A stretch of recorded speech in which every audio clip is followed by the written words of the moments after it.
the child I adopted becomes the liberation for my lineage. When I was much younger, people mocked me for being childless. My wife and I tried everything, herbs, prayers, even the hospital, but no child came. After years of waiting and pain, we decided to adopt a baby boy from a small orphanage in our town. I still remember the day I carried him home. His clothes were old, his cry was weak, but the moment I looked into his eyes, I felt something I had never felt before. My wife named him Chibuike, meaning God is strength.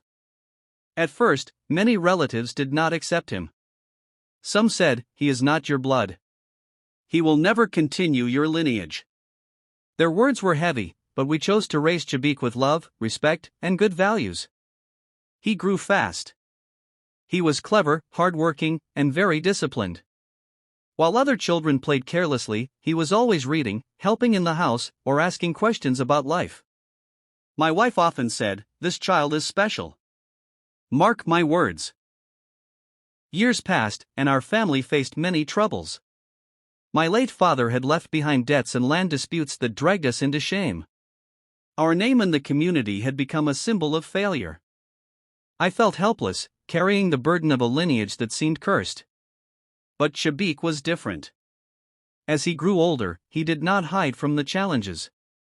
He stood boldly in family meetings, even when elders tried to silence him. He studied law at the university and later returned home determined to fight for justice, not just for strangers, but for our very own family. One day, during a heated family gathering, Chibuike rose to speak.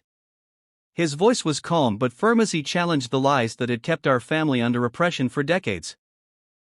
The family meeting that day was tense.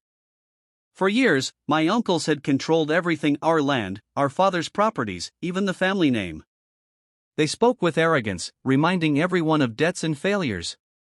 Nobody ever questioned them. But that day, Chibuike stood up. He adjusted his glasses, cleared his throat, and faced the elders with courage.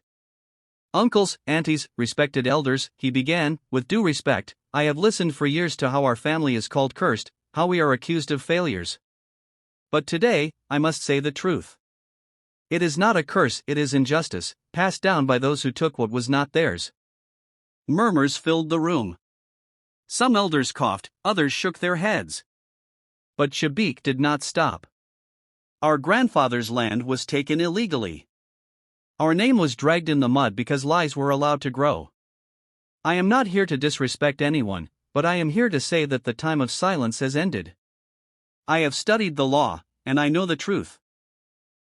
I have the documents to prove what belongs to us. I will not allow this lineage to remain in chains. The room went quiet. For the first time, the uncles did not have a quick reply. My heart beat fast, and tears filled my eyes as I watched my adopted son defend a family that once doubted him. Chibuike turned and looked at me. His eyes were steady. "Papa," he said, "you gave me a name, you gave me love. Now it is my duty to restore the dignity of this family. I will fight until our lineage is free." Some clapped, others whispered in anger. The meeting ended in confusion, but one thing was clear: a new chapter had begun. The very next week, Chibuike started gathering documents. He visited the local court, the land registry, and even traveled to the state capitol to dig up old files. Many people laughed at him, saying, "This young man is wasting his time. His father's already lost, what can he do?" But Chibuike did not stop. He worked day and night, sometimes forgetting to eat. My wife often said, "This child is carrying the burden of generations." Soon, he discovered shocking truths: land sold illegally, signatures forged, and money collected in our family's name without accountability. He began filing cases one by one. At first, the elders thought he was joking, but when court summonses started arriving, their laughter turned to anger. They tried to threaten him. One evening, a group of men came to our compound, warning him to stop bringing shame to the family. But Chibuike stood his ground. "The shame is not in seeking justice," he told them calmly, "the shame is in stealing what belongs to others." It wasn't easy. The cases dragged on for years. Sometimes he lost a battle in court, but he never gave up. He appealed, he researched, he argued with the boldness of a lion. Slowly, the community began to respect him. People who once mocked our name began to whisper, "That boy is different. He is fighting for truth." Then came the breakthrough. After almost a decade of battles, one of the biggest lands, over 40 plots that had been seized unlawfully, was finally returned to our family. The judgment shook the entire village. That night, Chibuike came home exhausted but smiling. He dropped the heavy law books on the table and said, "Papa, today the chain is broken. This is just the beginning." I sat quietly, my eyes wet. This was the same boy I once carried from an orphanage, the boy people said would never continue my lineage. Now he was the one lifting our name higher than it had ever been. But the fight was not yet over. Bigger cases still remained, and more enemies were watching closely, waiting for him to fall. When Chibuike won the case that restored our family land, the whole village began to talk. Some praised him, but others grew bitter. The uncles who had benefited from the stolen inheritance gathered secretly. They were powerful men with money, connections, and influence. To them, Chibuike was not just a threat, he was an enemy.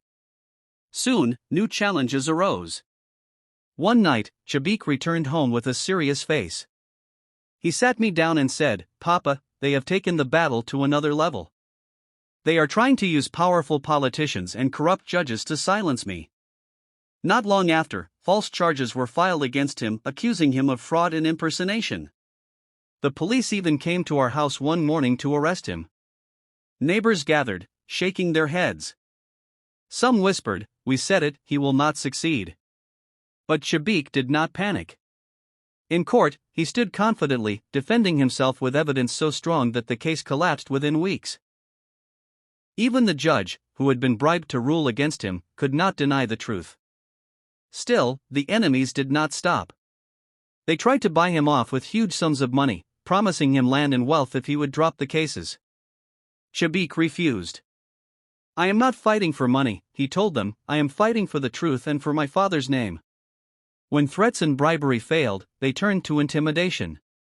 Strange men followed him at night. Sometimes, letters were slipped under our door with warnings written in red ink, "Back out or pay with your life." I feared for him. I begged him, "My son, please leave these battles. You have done enough. I don't want to lose you." But he held my hand and said calmly, "Papa, if I run today, our lineage remains in chains forever. Let me fight now so that our children will live free." His courage was unshakable. He strengthened himself with prayer, wisdom, and alliances. Some honest elders and lawyers in the community began to support him secretly. Bit by bit, the enemies who once looked untouchable began to lose their grip. One by one, cases that had dragged for decades began to fall in our favor. Each victory exposed the corruption of those who oppressed us. The same uncles who once called him a stranger now sat in silence when his name was mentioned. But the war was not yet won. The biggest enemy of all, the most powerful man who had stolen the family's largest estate, was still waiting, preparing his move against Chibuike. As Chibuike fought on, something unexpected began to happen. People outside our family started paying attention. Other families who had been cheated in similar ways began to approach him. Widows who had lost land, young men who had been denied inheritance, and even strangers from neighboring villages came seeking his advice. At first, he helped quietly, but soon, his voice became a movement. He began organizing free legal clinics in the town square. He taught people how to read documents before signing them, how to know their rights, and how to challenge injustice. The same village where our name was once mocked now saw Chibuike as a beacon of hope. Mothers pointed him out to their children, saying, "Learn from that young man. He fights for truth." Even the chiefs of the community, who had once ignored our family, started inviting him to mediate disputes. He spoke firmly but fairly, and soon, peace followed wherever he was involved. One day, after settling a long-standing quarrel between two clans, an old man stood up and said before the crowd, "This boy is not just fighting for his father's house. He is fighting for all of us. He is the liberation of this land." I stood there, speechless. Tears rolled down my cheeks as I watched the people cheer for the son I once carried home from an orphanage. The same boy others said would never continue my lineage had become the very light that restored not only our family's dignity but also hope in an entire community. That evening, Chibuike came to me quietly and knelt by my side. "Papa," he said, "I am only doing what God raised me to do. You gave me love when I had nothing. Now it is my duty to give back to you, to our family, and to the people." I placed my hand on his head, my heart overflowing with pride. For the first time in decades, I felt the heavy chains of shame and failure fall away. The child I adopted had indeed become the liberation for my lineage. And for generations to come, his story would never be forgotten. The end.